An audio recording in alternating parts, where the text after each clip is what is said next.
Welcome back to TubeTube Now. Our next guests are one of the most exciting bands rising up in Ireland right now. Yeah, Wyvern Lingo released their brand new EP, Letter to Willow, last week, and before they join us and have a chat, take a look at their brand new music video.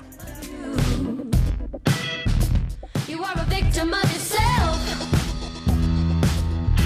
You are a victim of yourself. You know it's true.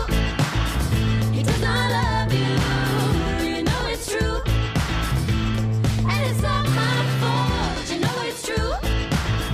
He does not love you. You know it's true. And it's not mine.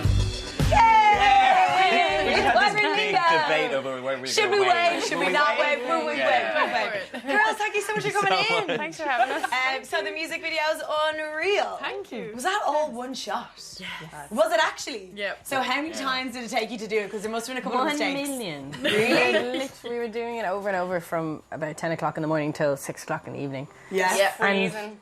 It was absolutely freezing. Freezing? Yeah, it was in like a warehouse on Newmarket Square in Dublin, so it was just... Do you just fancy setting yourself challenges like that? It's Yeah.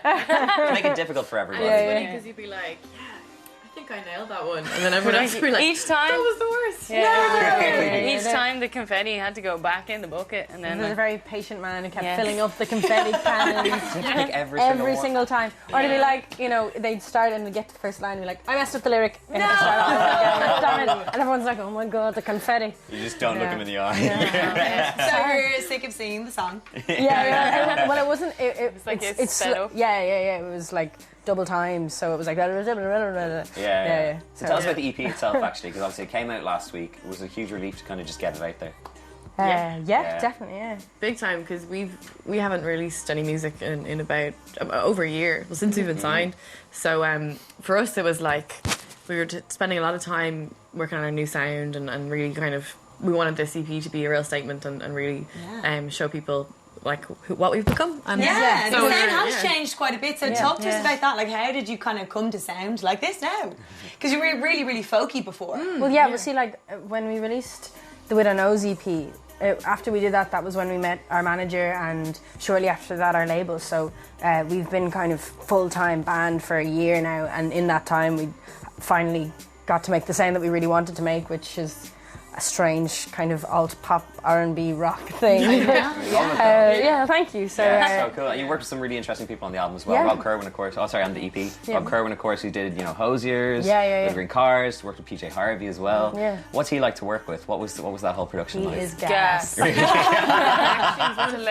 of the funniest people. yeah, we love him. He's great crack. So we much think fun. fondly of him. And he like sticks to his schedule. So like he started at 10, finished at 8. That's it. It's So there's no like it doesn't get stay mad. up till And 3 he in the likes morning. food kind and of stuff. coffee, and we like food and coffee. Who doesn't, So in fairness? He's efficient. the best lad. And Class. good crack. So you did just get off the tour with Hozier in the UK. So how did that all go?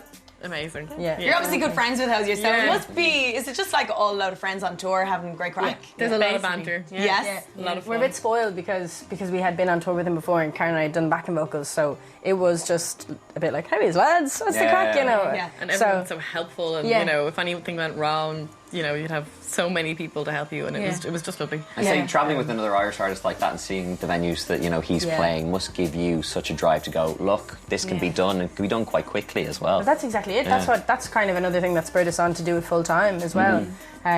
Just seeing, wait a minute, Andrew's doing pretty well. Maybe we could give this a bash. He's doing all right. Don't get ahead of yourself, Andrew. And you got to play the Late Late Show on Friday. So how did you feel just before they kind of they introduced you? It's nerve-wracking, isn't it? Yeah, really nervous. The heart was pounding. It is definitely like a pinnacle of, I think, an Irish artist's career to do that. Well, it's all your mammy cares about. Absolutely. My granddad was watching the telly. I didn't like watching this now. Like, I was supporting Hozier. I'm like, And you're so at home with the the music of the Late Late Show and the sound of Ryan Trippitt's voice. So when he's actually saying Wyvern Lingo, you're like, oh. Is this really happening? And of course, if people want to check you out, Button Factory, that's going to be an awesome gig. So when can people see you? The 1st of April. Yeah. Amazing. Factory, An album, when can we expect it? Soon.